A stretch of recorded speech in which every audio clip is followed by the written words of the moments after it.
Hello, Scott Thomas here with Stewardship Matters.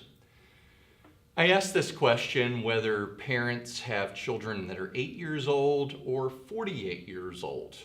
The question is the next steward prepared? So what does that mean, being prepared? Well, usually when I ask that, they'll say, oh yeah, I've got a 30-year-old son and he's an accountant and he's very much together and knows how to live within a budget. Or they'll say something like, well, I have this daughter and she's still trying to find herself and she's 45 years old and we're not sure about her. Or they'll say, well, how could they be more prepared?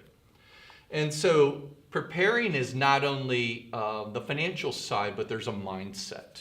And it's really important that the mindset is there. And for a lot of stewards, the stewarding word, steward, is like manager or overseer of the house. In the English vernacular, styward, or oversee the pigs. Sty for pig and ward meaning overseer or manager. So you can't just leave pigs to fend for themselves. You need to have somebody come and feed them. Whereas you could go away on holiday and your cows have the spring-fed lake and the grass and they're going to be perfectly fine for a week, no problem. So there's this idea of ownership versus entitled. Do I deserve this or is it something I'm responsible for? And if you set that mindset, you're going to have a more successful transition. That's part of the preparation, as you can help move them that direction. So living within means, you want to always encourage that.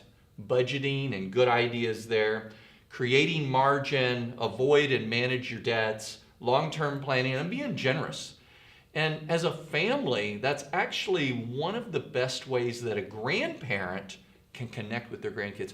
You know, there's a triangle, and it's like grandpa and grandchild are on the same page and they love each other dearly. There's a bond there. Or grandma and grandson.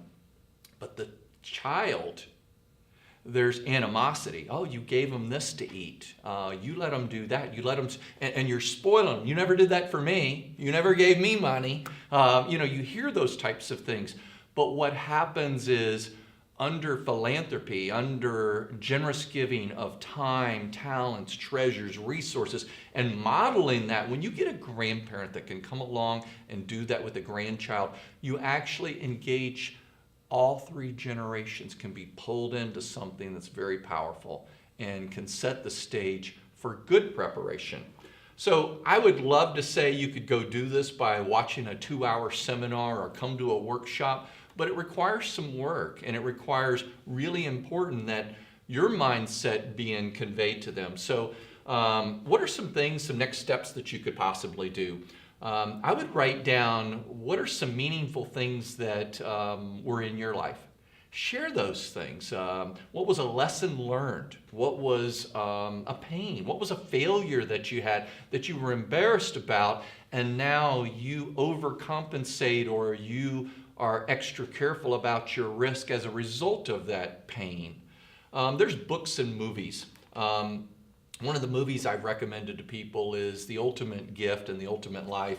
The book is fantastic as well. So The Ultimate Gift is a fabulous place to start, to have that mindset, to think long term. When you're talking about budget and you're talking about maintain thy purse, gather gold, The Richest Man in Babylon, a couple of million books of these have been sold. Fabulous. If you want more of a biblical take, Master Your Money by Ron Blue is a fabulous book. Highly recommend that as well. So you can tell your failures, tell your stories, let them go create their own stories, give them some guidance, and let that speak into them. I hope that's helpful. If you'd like to have additional conversations around this about preparing the next steward, if you'd like for me to talk with you about your situation, to give you some feedback, I find that parents, because of the emotion of the moment, they're not able to think clearly about what might be some courses of action that could encourage the good and discourage without being preachy on things that maybe you don't approve of. So I hope that's helpful. If you'd like to reach out to me, Scott@stewardshipmatters.net. That's Scott@stewardshipmatters.net.